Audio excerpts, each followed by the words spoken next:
All right, today we're diving into the story of an emerging threat. It's a parasite that was once just found in monkeys, but now it's being called the fifth human malaria. We're talking about Plasmodium knowlesi. But we're not just going to list facts. We're going to frame this whole thing as a medical mystery, centered around a really alarming question. How can an infection that looks totally mild under a microscope suddenly turn severe, even fatal, in less than 24 hours? So picture this. Our story starts when a 32-year-old woman gets back to the Netherlands after a jungle trek in Malaysian Borneo. Pretty soon after she lands, a really high fever hits, and with it, a puzzle that's about to seriously challenge her doctors. And that leads us straight into the first chapter of our mystery, a classic and dangerous case of mistaken identity. You see, right from the start, the signals were all mixed up. The patient had a nasty fever and chills, but the first quick malaria test they ran, it came back negative. So they looked at her blood under a microscope. They saw parasites, sure, but they looked like a really slow-growing, pretty harmless species. The huge problem, though, was that the patient was getting sicker, and she was getting sicker fast. The lab results and her actual condition just weren't lining up at all. To solve this puzzle, we've got to meet the real culprit. It's time to unmask this so-called fifth human malaria parasite. So what exactly is this thing? Well, first off, it's an endoparasite. That's just a fancy way of saying it doesn't live on your skin. No, it lives deep inside the body.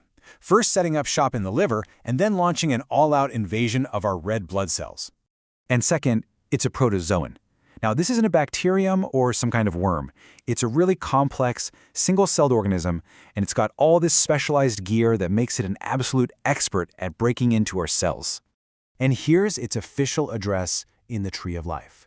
You can see it belongs to the Plasmodium genus, same as the other 4 human malarias. But as we're about to find out, this one plays by a very, very different and much faster set of rules. Its name, knowlesi, is actually a shout-out to Dr. Robert Knowles. See, way back in 1932, he and a colleague were the first to prove that this monkey parasite could actually infect a human. For the longest time, though, that discovery was treated as just a little scientific curiosity. Well, that scientific curiosity has now exploded into a major public health issue. So the big question is, how did this parasite make the jump from monkeys to people? You see, the natural home of Plasmodium knowlesi is in the blood of long-tailed and pig-tailed macaques all across Southeast Asia. Out in the wild, it's a monkey malaria. Humans are really just accidental bystanders. But accidental is starting to look terrifyingly common. I mean, just look at this number. In Malaysia, which is ground zero for this disease, there were almost 19,000 confirmed human cases in just 8 years. It is now the most common cause of human malaria in that whole region. And this shows you exactly how it happens. As we cut down forests for things like logging and farming, we're forcing humans and macaques to live right on top of each other. And the forest-dwelling Anopheles mosquito that carries the parasite, well, it becomes a bridge. It bites an infected monkey, then it bites a person nearby, and boom, you've got a zoonotic spillover. So, once it gets into a person, what makes Plasmodium knowlesi so incredibly dangerous? The answer really comes down to one thing: its astonishing speed. This, right here, is the key to the whole mystery. The parasite, it looks like, Plasmodium malariae, takes a full 72 hours to complete one life cycle in our blood. Plasmodium knowlesi does the whole thing in just 24 hours. That means every single day, the number of parasites in your blood can explode, leading to a massive, overwhelming infection. And it's this rapid-fire cycle that drives the really severe symptoms. That daily fever spike is a classic sign.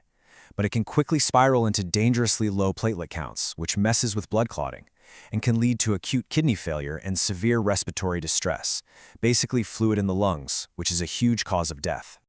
Okay, now we can finally get back to our Dutch traveler's mystery. Why was this thing so darn hard to diagnose? Because Plasmodium knowlesi is an absolute master of disguise.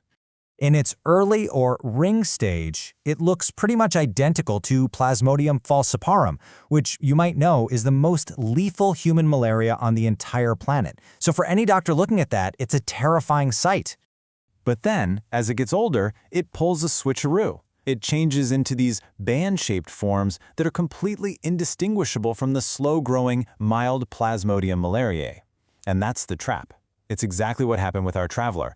The lab saw what they thought was a harmless infection, which created this false sense of security, all while a much more dangerous parasite which is multiplying completely out of control.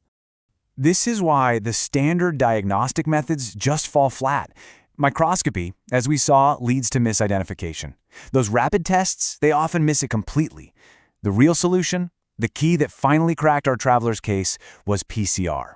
It's a molecular test that hunts for the parasite's specific DNA, giving you a definitive ID that can't be fooled by a disguise. So now that we know how to identify it, how in the world do we fight it? Well, because it grows so incredibly fast, the official recommendation is to treat patients in the hospital so they can be monitored really closely. The good news is, standard anti-malarial drugs work well. But of course, the best treatment is always prevention. Avoiding mosquito bites with repellents, treated clothing, and bed nets is absolutely crucial if you're traveling to these parts of the world. And the future of the fight is looking even brighter. There have been some amazing recent breakthroughs, including the complete mapping of the parasite's essential genes, which has pointed us to totally new ways to attack it with drugs. And even better, a new parasite bank has been created that allows for safe, controlled infection studies in human volunteers, which is going to massively speed up the search for a vaccine. Now, all of the information we've gone over today was compiled using a Gemini deep search. For anyone who really wants to dive into the data, we put a complete list of all the scientific sources in a NotebookLM document, and you can find the link for that down in the description. And this whole story leaves us with one last really important question. Plasmodium knowlesi emerged because of environmental change. So as we continue to alter the planet's ecosystems, you have to ask, what other unknown diseases are out there just waiting for their chance to make the jump? What's going to be the next fifth malaria? I'd love to hear your thoughts on that final question down in the comments below. And hey, if you found this explainer interesting, please hit that subscribe button for more deep dives into the science that's shaping our world. Thanks so much for watching.